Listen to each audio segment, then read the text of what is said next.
Speaking of moving on, we're gonna get into our last segment here, and we're gonna be talking about Mr. Montrezl Harrell and Luka Doncic. And like Barrick was actually talking about before this show started, it was in the heat of the game, and I get it. I played a lot of basketball, a lot, and I get the trash talking, I get the emotions, but Montrezl Harrell called Luka Doncic a white bitch, pretty much, in a sense, though. And there was no punishment by the NBA, and there are specific rules when it actually comes to verbiage like that. But if Luka Doncic had called Montrezl Harrell a black bitch, oh man. LeBron James, he'll be getting down on his knees. Oh, racism. Oh, racist. He should be suspended. He should be, get 2 months out of the league. And so that's what I'm. And Barry, well, Ken, if you start off with that, let's reverse the order here. Like I said before, white people do not respond to these things the way black people do. I can guarantee you that somebody got a phone call and an apology was made. Is that correct? Yeah, he did apologize. All right, so that's number one. All right, I'm looking for the punishment now. Wait a minute now. Number two, most likely lawyers involved and went to him, and I guarantee you the NBA is going to either fine him heavily or going to suspend him. We're waiting. Remember that guy Artest who went into the fan? That's different. That was bad optics. That was different. But go ahead. It's the same thing. It's the same thing. There's a way you're supposed to carry yourself. And the NBA came down on this guy. Now, back in the day, when basketball was real basketball, you had individuals like Larry Bird, Michael Jordan, Magic Johnson. They would do their stuff on the court, and you would see it, and it would get volatile. But this right here, because of the climate that we are in, is going to be held to pay. It's going to be held to pay economically.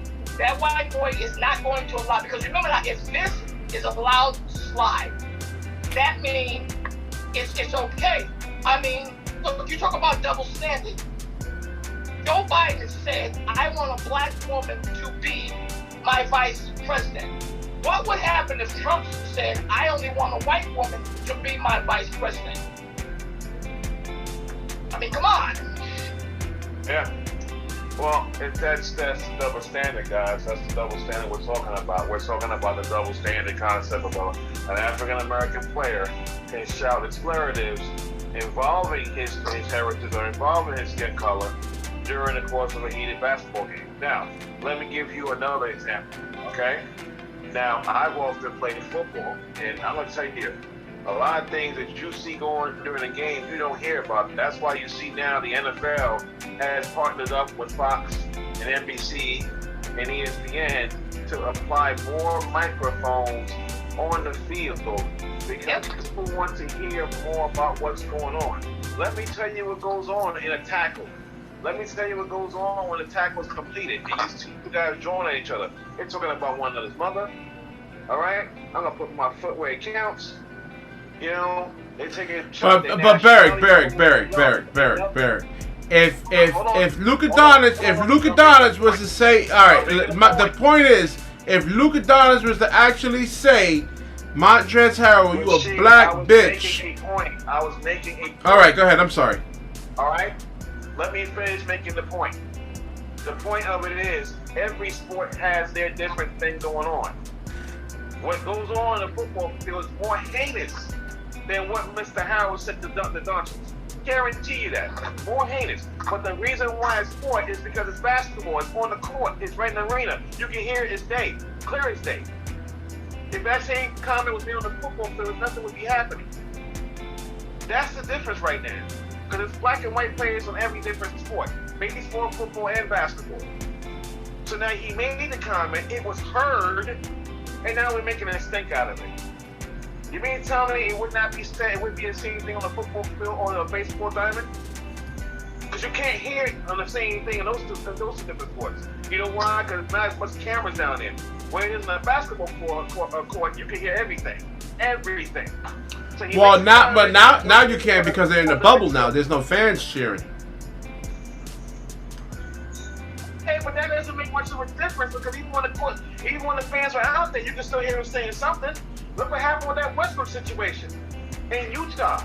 The fans were there. We heard the comment made to Westbrook, and we heard what Westbrook said back to the fans. And the fan was banned. Right? Yep. Okay. There was fans there. This is what my point is. So if this is going on in the basketball court, he made a comment in the heat of battle. He shouldn't have made the comment, but he made it in the heat of battle. If it had been on the football field or it had been on a baseball diamond, Barry, and I get it. And I think in the NFL, there's certain racial slurs or like gay slurs and stuff like that they're not able to actually use. And if they do use them, they can get suspended. Any kind of profanity and stuff like that. I'm just waiting for Mr. Montrezl Harrell to be suspended because if Luka Doncic actually said this, it would be the end of the world, man. You would hear about it on CNN and MSNBC, and there would be an immediate suspension, and there would be so much. LeBron James would be on his SJW nonsense, and what's the virtue signaling? So. No, I hear you, and I agree with that. But I mean, this is where our problem is. The problem of it is that the outside world, the fans want to be more involved in what's going on the floor. We want to hear everything the players are saying. This is what I'm saying to you guys, and you're going to hear these comments. And if that comment had been said by Luka towards Mr. Harrell, yes, it would have been something different. But the general situation is the leagues, all the leagues, are making this deal with the stations, whether it's CBS or Fox or ABC, whatever the case is, to place more microphones and chip players more and more to hear what's going on. And then when you finally hear something you don't really want to hear, you think it's offensive, it's going to blow up the Hindenburg, which is what we have right now. So you're right. If it had been the other way around, it would have been a problem. I just think we should let the guys play and forget about the comments. But comments are always going to be made in the heat of battle. But there should be a line drawn in the sand. You should not make a comment about someone's heritage. Simple as that. Or race. Yeah, absolutely. I agree. Definitely. All right, Kenneth, you want to wrap it up? You have a closing statement for this segment right here? I believe the young man that made the comment will be fined. He won't be suspended because the whole point is the best way to keep his mouth shut is to hit him in the pocketbook heavily. This way he'll learn not to do that. As being in the heat of the battle, I think that this comment was in his heart. It came out of his mouth, and it's going to, it's not going to be good for him. I do believe that this is going to be almost like the Greg Foster thing on the New York Mets. He made a comment, and the Mets did everything they could to get rid of this guy because they felt that he wasn't the proper fit for the organization. I believe that this young man made a mistake. It is in the heat of battle. He's going to be fined. He won't be suspended. And the first opportunity they got to get rid of him, he'll be gone. Like he never existed. Well, let's not forget the Clippers. Well, Mr. Sterling used to own the Clippers, and remember he made a racial comment, and then of course he was banned from basketball by Mr. Silver, the new commissioner of basketball. Well, yeah, that's what I'm saying. That's what I'm saying. It's exactly. I forgot about that. That's what I'm saying with the double standard. But had a black owner, if it was a black NBA owner and made that about a white person, nothing would be done. Nothing would be said.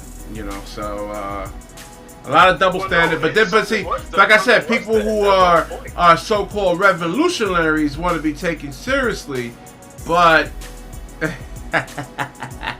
But they don't want to go with they have double standards. It can't just be one way. Let me just finish this by saying this. Mike Krzyzewski, head basketball coach at Duke University, said back in the '60s he felt like racism was starting to, basically be compressed. It was slowing down, and then where it is now is a lot worse than what it was back in the days. These are his comments, and I just think that. I wasn't born in the '60s, so I can't speak on it. But but I know from the late 70s on, I've seen racism. And now it seems to be worse because now we have a phone that has a camera and everybody's filming everything. Yes. So it looks a lot worse than it was. Let me tell you something. It's been worse for a long time. Yes. It has.